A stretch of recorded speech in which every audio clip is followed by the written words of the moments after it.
We can create a schedule for a document so that an instance of it is generated on a one-time or recurring basis. We can also define additional settings, such as the output format and destination. In this example, we'll schedule the U.S. sales report to run every hour for the next 24 hours. Let's review and adjust the scheduling options. On the instance title page, we can enter a unique name for the instances generated by the schedule if desired.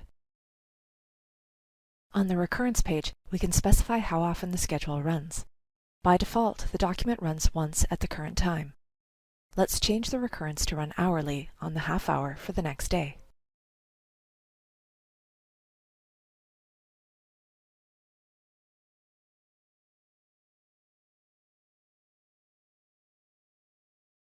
On the database logon page, we can enter the credentials required to access the data source if needed. On the filters page, we can review any existing filters in the report. On the Formats tab, we can choose the output format for the instances generated by the schedule.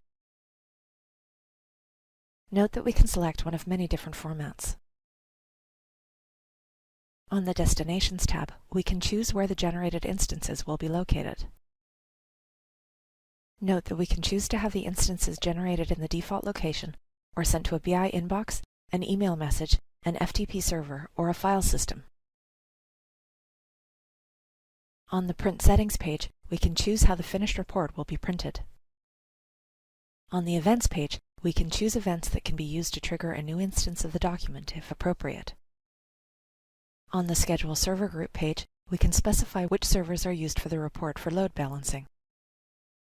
On the Languages page, we can choose the languages in which the report will be generated based on translation settings. Now, let's schedule the report. Note that a recurring schedule has been added to the document history. Visit www.sap.com/learnbi for more tutorials on BA Launchpad and other SAP Business Intelligence products.